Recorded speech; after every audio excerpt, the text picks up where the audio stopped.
Hello, it's me, the pageant nerd, with another nerdy look at the world of beauty pageants. Thanks for joining me. Today's topic was inspired by the recently completed Miss and Mister Supranational pageants in Poland. Some of you know I was honoured to be selected as a Super Chat evaluator for both competitions. It was fascinating to closely watch all episodes of the Miss and Mister Super Chat rounds to nominate the contestants I felt performed the best. Oh, and to have a question of mine used in the semi-final round. Question from Roger, the pageant nerd, for you. Knowing that a beauty queen is often the subject of harsh criticism and severe bullying, why have you decided to join the Miss Supranational experience? Those duties aside, I was impressed with the quality of the Miss and Mister Supranational finals night shows and the standard of contestants in both competitions.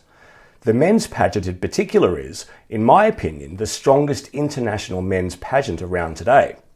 More on Mister Supranational shortly. Ecuador's Andrea Aguilera, not to be confused with Colombian Andrea Aguilera, who placed top 13 at Miss World 2021, became the third Miss Supranational winner who'd previously competed in a major international pageant, finishing first runner-up at Miss Grand International 2021. She followed last year's queen, Lalela Mswane of South Africa, second runner-up at Miss Universe 2021, and 2017 title holder Jenny Kim of Korea, who went unplaced at Miss Universe 2016. Of course, the 2019 Miss Supranational, Antonia Porsild of Thailand, is controversially eyeing a second international crown, competing in Miss Universe Thailand, which wraps up soon on August 20.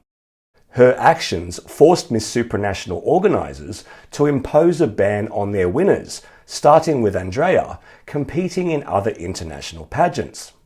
Ecuador! Congratulations, Miss Ecuador! You are the brand ambassador of the organisation for the next year. Andrea's victory is Ecuador's fourth in a major women's pageant, after Miss International 2011 and Miss Earth, also 2011 and 2016. It's great to see Andrea busy in her new role so quickly after her crowning, already making a trip back home and continuing her community service work. While Ecuador won the 14th Miss Supranational, in the 7th edition of the men's competition, Spain took its first Supra title of either kind. I was going to say Supra crown, but the men don't get one, do they? Just a man sash. Anyway, Iván Álvarez beat delegates from Brazil, Netherlands, Korea and Cameroon in a super strong top 5.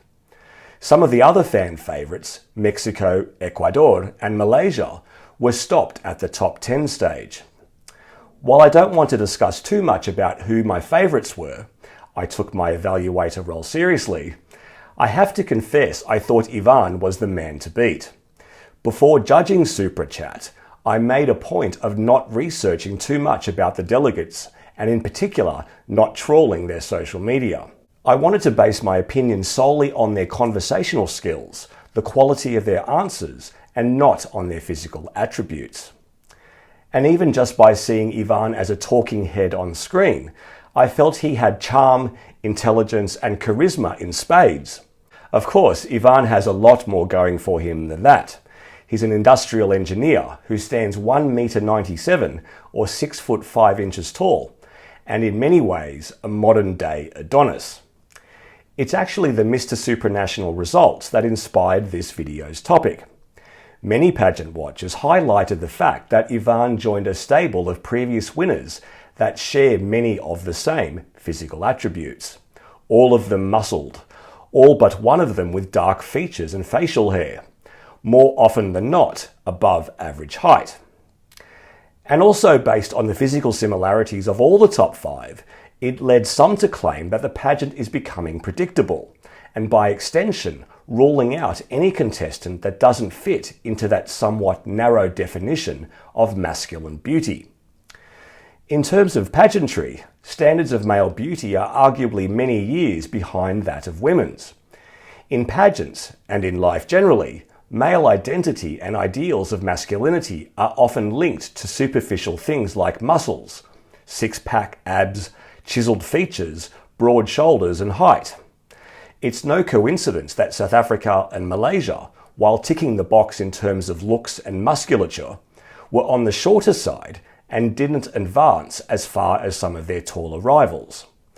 Having said that, first runner-up Henrique Martins of Brazil wasn't exactly tall, but I guess most people will be towered over by 6'5" Iván. Speaking of diverse beauty standards in women's pageantry, we've had Canadian Sierra Burchell break stereotypes at Miss Universe 2016, and Emma Loney, who's flown the flag for plus-size women at Miss Earth USA and Miss Wisconsin USA, placing at both. And not to do with body type, but in terms of gender identity, Spain's Ángela Ponce in 2018 became the first trans woman to represent her country at Miss Universe. And in Miss Universe Netherlands, we'll have the second this year in El Salvador. How much longer will it be, if indeed it happens, that we see a greater diversity of male pageant contestants, including plus-size men or even a trans man? It certainly begs the question, is it okay for pageants to have a type? Or more specifically, a winning prototype? Well, this is a tough one. I guess to a point, it's not a question of whether it's okay for pageants to have a type, because let's be honest, they all do in one way or another. Here's a little nerdy exercise. If we look at the past 10 years at the women's Big Four pageants, we see the following.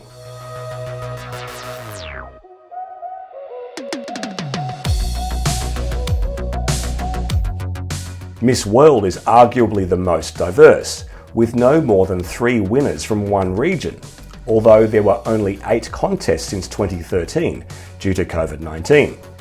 Miss Universe favours Latinas and Asians, and of course South Africans as well in recent years. In the past decade, Miss Earth has crowned exclusively Asian women and queens from the Americas, no Europeans or Africans. And likewise, Miss International also favours Asia and the Americas, notoriously having never, yes never, crowned an African woman in its 6-decade history. Digging a little deeper, just 2 European women have won Miss Universe in the past 30 years, and the last blonde to be crowned was Jennifer Hawkins in 2004. At Miss World since 2000, only 2 countries have won multiple titles, India and China, meaning the titles have been shared around a bit more. That's compared to Miss Universe, which has 7 nations with more than 1 win this century: India, Puerto Rico, Mexico, USA, Philippines, and South Africa with 2 each. Venezuela has 3. If a pageant's type means it excludes certain races, clearly that's not cool. The ongoing low rate of success of black women at most international pageants remains a problem. It's true certain countries prepare their delegates better than others, but I'd argue that Miss World rewards a more diverse range of queens than Miss Universe in terms of how they're prepared, which tends to seek out the fierce model type more often than not. Indeed, in some years the Miss World Top 5 has intentionally comprised 1 woman from each region. Miss Universe toyed with the format of regional semi-final spots from 2017 to 19, but certainly in recent times there's been a high level of predictability. Up until 2020, we had 3 nations riding double-digit placement streaks at the same time: Brazil, USA, and the Philippines, something that had never happened before. As far as which countries are favoured, or whether brunettes win more often than blondes, the cold hard facts are that an inherent bias exists at all pageants, often influenced by where the pageants are based and what kind of beauty is appreciated in that region. It also boils down to what the purpose of each pageant is and how they want their winners to represent their brand. For example, speaking English. On that topic, I must admit I've had an evolution in my thinking. I previously thought it was unfair for non-English speakers to have virtually no chance of winning an international crown. But in the end, social media being so prevalent and with fans generally demanding more content from title holders more regularly, The amount of speaking title holders do on behalf of their pageant organisation and its sponsors, not to mention their global reach, is vastly more substantial than in decades past.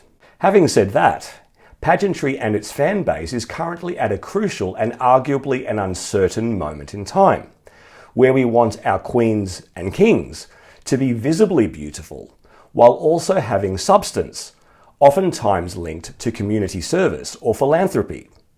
Some pageants, more than others, are moving away from being beauty pageants and evolving into competitions seeking the most well-rounded people looking to help others in some way. Miss World has done away with the standard pageant competitions, swimsuit, evening gown and interview, and replaced them with more substantive fast-track competitions such as sports, top model, talent, multimedia, and of course its marquee philanthropic competition, Beauty with a Purpose. As many of us seek role models in life, it's inescapable that we often look to people with confidence, presence, and in some cases beauty. But it calls into question any related notion of glamour and beauty. Why do the people we admire and aspire to emulate for the good they do also need to be beautiful? This is venturing into a whole existential discussion about the purpose and ongoing relevance of beauty pageants. Let's save that for another day. Back to the topic du jour. Is it fair that a pageant like Mister Supranational has such a narrow definition of beauty? The answer is probably not, if not no. But at the end of the day, Mister Supranational is not alone by any stretch of the imagination in having a type. Looking at pageant results over long periods of time, most pageants have rewarded queens and kings from most parts of the world. There are some exceptions, as I mentioned earlier, and there is still an unavoidable imbalance based on skin colour. Imbalances also exist when it comes to body type, height, even hair colour. I should note that bias doesn't exclusively exist in the world of pageantry. Unfortunately, and as we all know, it's much more widespread than that in society as a whole. So there we have it. I'm certainly not looking to wrap this video up with a solution to humanity's bias. What I will do is thank you for watching, and if you enjoy my content, feel free to hit subscribe, ring the bell, and even help this channel out via super thanks. I'll be back soon with my next video, but in the meantime, it's goodbye from me, the Pageant Nerd.